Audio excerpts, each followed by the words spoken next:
ফয়েজ আহমেদ, আপনি প্রধান উপদেষ্টার সিনিয়র সহকারী সচিব, প্রেস সচিব, আপনি সরকারের সমস্ত বিষয় জানেন, যেটি শুরুতে বলছিলাম। সরকারের দিক থেকে একটি বিষয় বলা হয়েছে যে জাপানের একটি টেলিভিশনে সাক্ষাৎকার দিয়ে প্রধান উপদেষ্টা বলেছেন যে ডিসেম্বরে নির্বাচন। আসলে এই কথা বক্তব্য তো আমরা দাভোসেও দেখেছি এবং বিভিন্ন সময় দেখেছি। কোন প্রেক্ষাপটে বা কিভাবে আসলে কি ডিসেম্বরে নির্বাচন? দেখুন, সরকারের দিক থেকে কিন্তু গত ডিসেম্বরেই বিষয়টা পরিষ্কার করা হয়েছে।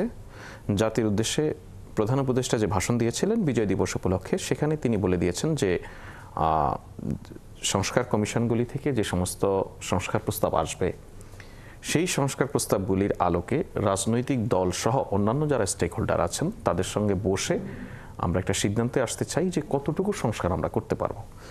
সকল পক্ষ, রাজনৈতিক দল যদি মনে করে যে সামান্য বা স্বল্পতম সংস্কার করেই নির্বাচন করা যায়, সেক্ষেত্রে ডিসেম্বরেই নির্বাচন করা সম্ভব।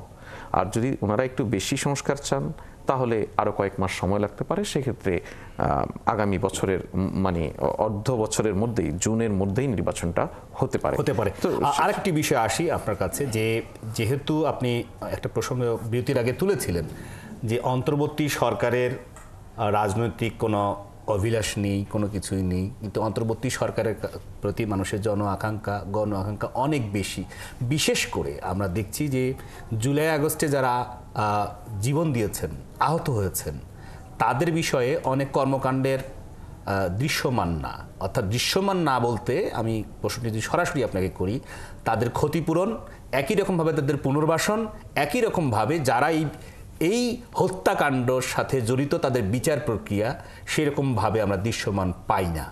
কেন পাই না? ওকে, আমি আপনাকে একটা বিষয় বলি, সেটা হচ্ছে যে এই সরকার দায়িত্ব গ্রহণের পরপরই যে তার প্রধান যেই ম্যান্ডেটের জায়গাগুলি তৈরি করা, তার মধ্যে অন্যতম হচ্ছে এই যারা শহীদ হয়েছে তাদের ক্ষতিপূরণ, যারা আহত হয়েছে তাদের সুচিকিৎসা এবং পুনর্বাসন, এবং যারা এই বর্বরচিত হত্যাকাণ্ড চালিয়েছে তাদের বিচার। কিন্তু আপনাকে একটা জিনিস দেখতে হবে, এর কোনো প্রক্রিয়াই ওভারনাইট আসলে করে ফেলা সম্ভব নয়।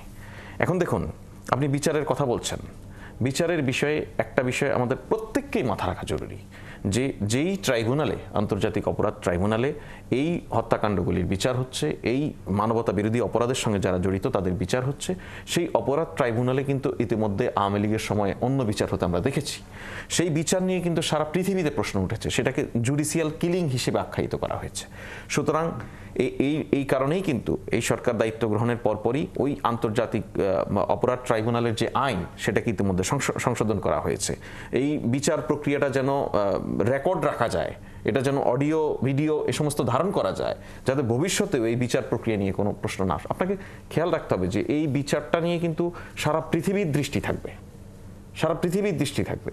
এবং শুধু সেই দৃষ্টি থাকার জন্য নয়, শুধু যারা অপরাধ সংগঠিত করেছে তারাও যেন ন্যায় বিচার বঞ্চিত না হয়, এই জিনিসটা নিশ্চিত করার দায়িত্ব কিন্তু সরকারের। প্রত্যেকটা মানুষ যে খুনে নির্দেশ দিয়েছে, সে যতটুকুর জন্য অপরাধী তার ততটুকুরই সাজা হোক, সে যেন বেশি সাজা না পেয়ে যায়। একজন কম সাজা পেতে পারে, আইনের ভাষায় মানবাধিকারের স্বার্থে যেটা বলা হয়, একজন অপরাধী ছাড়া পেয়ে যাক, 100 জন অপরাধী ছাড়া পেয়ে যাক, কিন্তু একজন নিরপরাধ ব্যক্তিও যেন বিনা দোষে। কথাটি এরকম, সুতরাং তথ্য প্রমাণের অভাবে একজন অপরাধীও ছাড়া পেতে পারে, কিন্তু একজন নিরপরাধ লোকও যেন শাস্তির মধ্যে না আসে। এখন সেই জায়গাটা হচ্ছে। আর আমাদের অনেক আহত ভাই, তারা প্রায়শই আপনারা দেখছেন রাস্তায়ও নেমে আসছে। এই সংখ্যাটা আপনারা যদি খেয়াল করেন, আমি বলবো, দেখবেন যে এর আগে যারা এসেছে সেই সংখ্যা থেকে পরের সংখ্যাটা আরো কম, এই সংখ্যাটা কমেছে। এখন তাদের চিকিৎসা যতটা না আলাপ আলোচনা হচ্ছে, চিকিৎসা আসলে সুচিকিৎসা পাচ্ছে, চিকিৎসা নিয়ে সেই অর্থে কোনো অভিযোগ নেই। 30 জনকে বিদেশে পাঠিয়েছে উচ্চ চিকিৎসার জন্য, বিদেশ থেকে, আমেরিকা থেকে, সিঙ্গাপুর থেকে ডাক্তারদের টিম এসে তাদের দেখে গেছে, সেই চিকিৎসা হচ্ছে। কোনো ক্ষেত্রে যেই অসুস্থ ব্যক্তি চিকিৎসা পাচ্ছেন, উনি মনে করছেন আমি বুঝি পর্যাপ্ত চিকিৎসা পাচ্ছি না, সেই জন্য কিন্তু বিদেশি ডাক্তার এসে সার্টিফাই করে যাচ্ছে না উনি পর্যাপ্ত চিকিৎসা পেয়েছেন। দেখুন, আমি এখানে আপনাকে একটা বিষয় বলি, খুবই গুরুত্বপূর্ণ।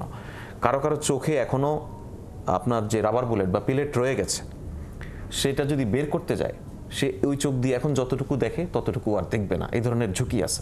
এই ঝুঁকি কিন্তু আপনার বিদেশি চিকিৎসকরা এসেও বলে গেছে। সুতরাং সে যা, কিন্তু যে রোগী তার কাছে মনে হয় আমার বুঝি আরো ভালো চিকিৎসা, এই সংকটটা থাকবে। মূল সংকটটা হচ্ছে পুনর্বাসন।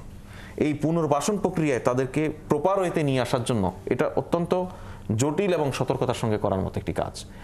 আপনি এই সুযোগ অবশ্যই করছে এবং এই সুযোগে সরকার করছে, অবশ্যই করছে এবং আমরা চাই যে সেটি আবার মানে এখানে এই সুযোগে যেন কেউ ভুলভাবে ঢুকে না যায়, আপনাকে খেয়াল রাখতে হবে। ঢাকা ইউনিভার্সিটি কয়েকজন স্টুডেন্টকে এই আন্দোলনে যারা নানানভাবে ক্ষতিগ্রস্ত হয়েছে তাদেরকে কিছু আর্থিক অনুদান দিয়েছে, সেখানে একজন ছাত্রলীগ অনুদান নিয়ে গেছে এরকম।